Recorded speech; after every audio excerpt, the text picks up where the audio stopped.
vous a expliqué, mais c'est un truc de fou, quoi. Alors, vous voyez comment ils m'ont dépouillé, par contre. J'ai plus les deux jambes et le bras. J'ai encore l'armure assistée, mais les défenses supplémentaires, les plaques métalliques, me sont faites dépouiller. Donc je les ai encore sur moi, mais il faut que je les répare. Mais même avec une armure assistée, abîmée comme j'ai, toujours plus fort qu'à moitié à poil, quoi. D'ailleurs, la petite anecdote, et ça on le savait pas vraiment, même si on le soupçonnait dans les anciens Fallout, euh, les, hangars à bateaux de Huffington. Ok, alors on va y aller. Donc je disais que c'était un soupçon qu'il y avait dans les anciens Fallout, mais qui n'a pas été, il n'y a pas d'histoire qui a été construite autour de ça. Et ça a été révélé dans celui-ci, où dans celui-ci ils expliquent, grosso modo, c'est pas vraiment un spoil parce que c'est une des premières choses qu'on apprend hein, en arrivant dans le jeu, que grosso modo tous les abris sont sujettes à à des expériences qui sont pas forcément autorisées. Par exemple, il y en a un, c'est une expérience d'autosuffisance et de fabriquer sa propre eau, etc. Donc ça c'est pas un souci, c'est rien de grave. Le personnage en question a subi, sans qu'on lui demande, sans qu'il s'y attende, une cryogénisation surprise. Ça c'est déjà plus grave. Il y en a d'autres qui subissent des mutations. Enfin, il y a tout un truc de fou. En fait, Voltec, ce qu'ils auraient voulu faire, ils auraient voulu profiter.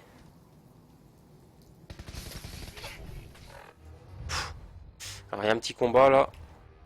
Ça c'est des synthétiques.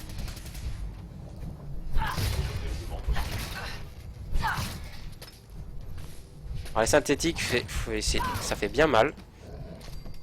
Mais faut bien récupérer leur matos parce ils ont des balles sur eux.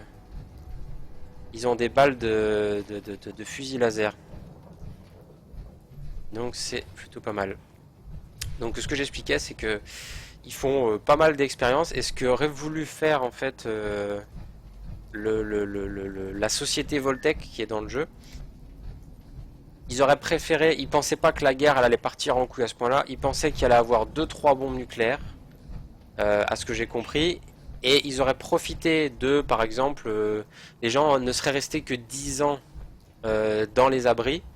Et ben, il y aurait eu 10 ans d'expérience scientifique de gagner dans chacun des abris. Pendant 10 ans, on aurait étudié la cryogénie. Pendant 10 ans, on aurait étudié les expériences sociales.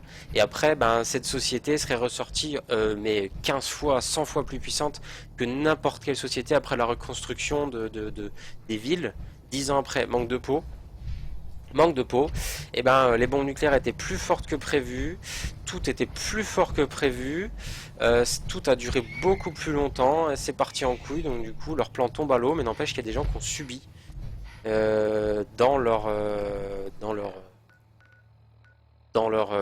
bunker des choses, bon jamais, à ce que j'ai compris, jamais de torture, hein, toujours des choses un peu vicieuses, toujours des choses un peu vicieuses. Alors je vais changer d'arme parce que attaquer des moustiques au couteau vu qu'ils sont petits et agiles ça va pas le faire. Euh, Alors on va prendre le fusil de l'institut qui est d'ailleurs très beau, j'ai 46 cartouches. On va aller dans l'eau. Allez.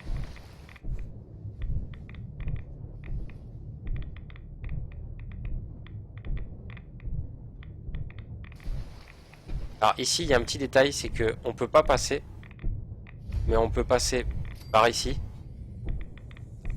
Et là il y a des pièges. Des pièges laser. On peut éviter en passant comme ça. Alors le chien se fait défoncer. Je vais le laisser, hein, ça l'apprendra. Il mangera moins de croquettes. Voilà, je récupère le matos, mine à fragmentation. Du double canon, on s'en fout. On va crocheter pour sortir et on va affronter. C'est bon. Ah, leur plan n'a pas vraiment échoué parce que bon, il y a certainement des personnes qui ont réussi à profiter, puis pendant 200 ans ont réussi, ont réussi à être autoritaires dans leur abri, à avoir leur propre pouvoir sur leur petite communauté, parce que les directeurs des bunkers, c'était des gens de chez Voltec.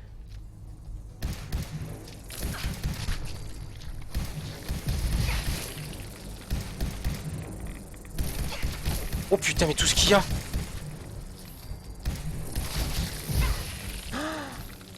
Oh là là là là, je me prends de l'acide sur la gueule.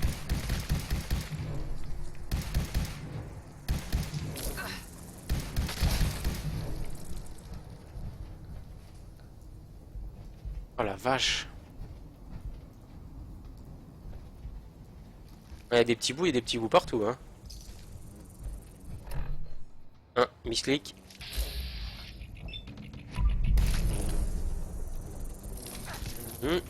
Tiens, tu coup de coude. Tiens, boum. Alors voilà, le problème, c'est que les balles de fusil laser partent trop vite. C'est vraiment dommage. On va reprendre un truc basique. Un truc que j'ai des balles de préférence. Ah, c'est trop lent, on va prendre ça. Sérieux. Alors, il y a un truc très très chiant dans le jeu, vous me verrez souvent le faire. C'est qu'il y a des choses qu'on quitte avec échappe. Et il y a des choses qu'on quitte avec tab. Alors du coup, on se retrouve à mettre pause sans le faire exprès, alors qu'en fait, on voulait juste quitter. Alors, il reste des tics ici. Est-ce qu'on va pouvoir les atteindre d'ici? 18%. Moi, je peux les atteindre.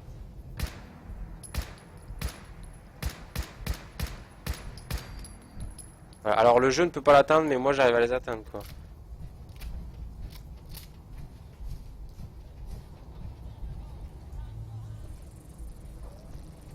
Alors, des fausses morilles. Moi, je veux bien des morilles, moi.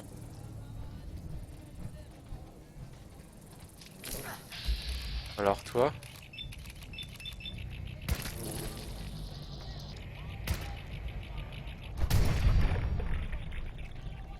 Ah ouais, non, mais franchement...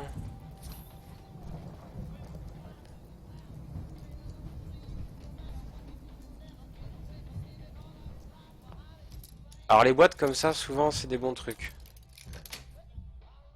Génial. Voilà. Bon, du calibre, de la cartouche, cocktail molotov, de la mine, viseur lumineux, fusil de chasse.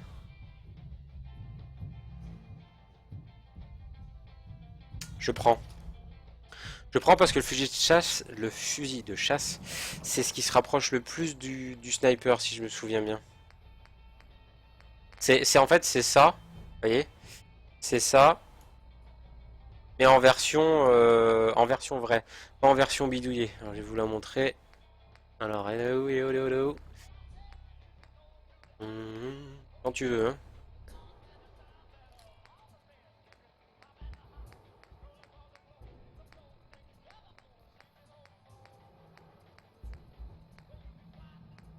Là, voici. En plus, c'est du calibre 50, donc c'est du calibre de sniper.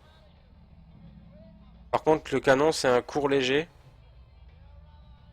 Ça ajoute plus de maniabilité, moins de précision. Et vous voyez les dégâts? 76.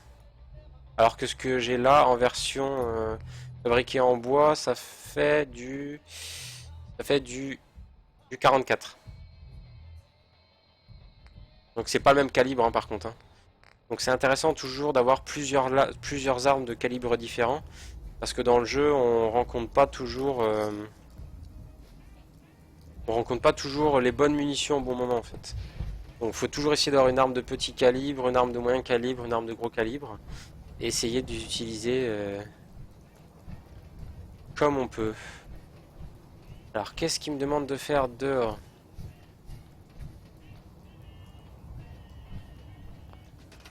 Vous pouvez maintenant utiliser cet atelier. Alors informez les habitants de votre réussite. On pourrait se placer là, mais le problème c'est que... il n'y a pas énormément de place. Il y a beaucoup de choses... donc ça on peut le recycler. Il n'y a pas énormément de place. On se retrouve près de la rivière. Ici, j'aime pas du tout. Je le ferai histoire d'avoir 2-3 habitants. Je mettrai 2-3 cabanes, mais je me placerai pas mon truc ma construction principale ici. Non, non, non, non. On va retourner directement voir les gars de la pépinière. Donc là, je crois que c'est une pierre deux coups, hein. On a libéré un endroit et donc un nouvel endroit qui va s'allier forcément à nous. Que tôt ou tard, l'un des gars va me dire, bon, tu peux poser une balise radio pour que des gens viennent y vivre. Et en plus, là, les gars de la pépinière qui m'ont amené ici vont s'allier aux miliciens. Alors la petite anecdote que je viens de découvrir en même temps que vous, oh purée, je suis bien maigre du bras là, hein, attention, hein. La petite différence assez bizarre que je viens de voir, c'est que alors, dans ma partie que j'ai fait cette mission-là, à venir à cet endroit, résoudre la mission de la pépinière. Mais alors, dans ma partie, la personne à qui il fallait s'adresser, c'était sa femme, qui est certainement dans la pépinière. Donc il a une femme, elle est quelque part. Et en fait, la mission, c'était aller le sauver lui ou payer une rançon pour aller le récupérer. Parce que les super mutants l'avaient kidnappé, en fait.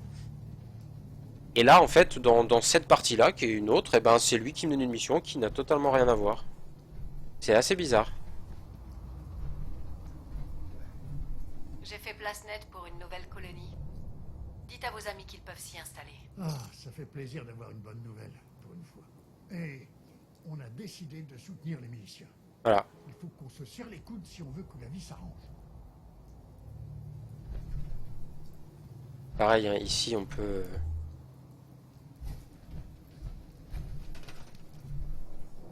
Il y a deux, trois trucs intéressants à recycler. Et ici, c'est sympa, hein, la pépinière, elle apporte de la bouffe facile, sachant que la bouffe, c'est ce qui est le moins évident dans le jeu. Tout le reste, l'armement, l'électricité, c'est beaucoup plus facile. C'est la bouffe le plus chiant, donc la bouffe, elle est à combien? Elle est déjà à 12. Elle est déjà à 12, la bouffe.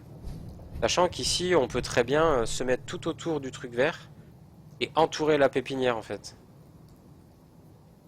Ah, ici, c'est intéressant. Là, sa femme. Ici, en recyclant les tonneaux, on fait de l'acier.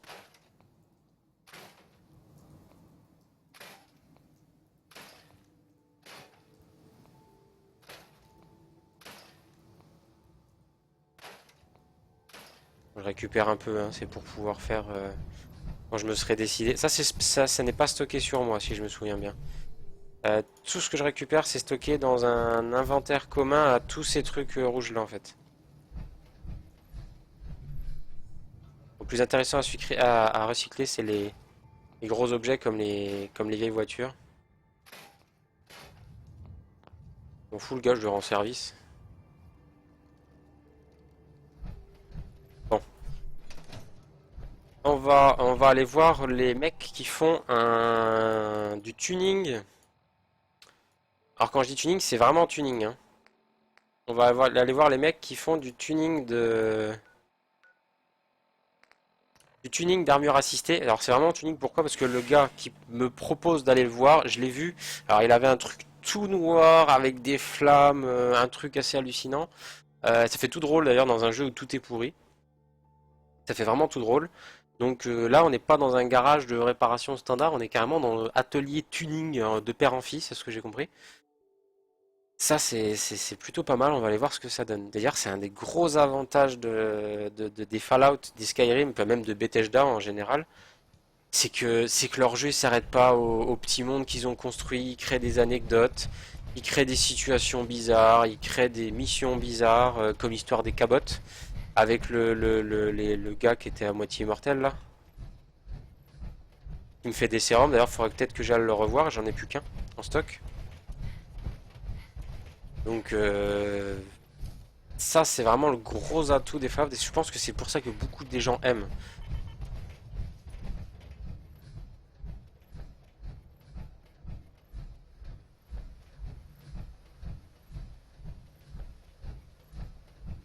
Hein. En même temps, ça nettoie l'endroit recyclé. Bah c'est vrai qu'une fois qu'on recycle bien les endroits, souvent l'endroit est quand même beaucoup plus beau, même si c'est toujours et si c'est toujours pourri, toujours complètement pourri même. Les endroits sont quand même beaucoup plus beaux. Par contre la ville elle est vachement sympa.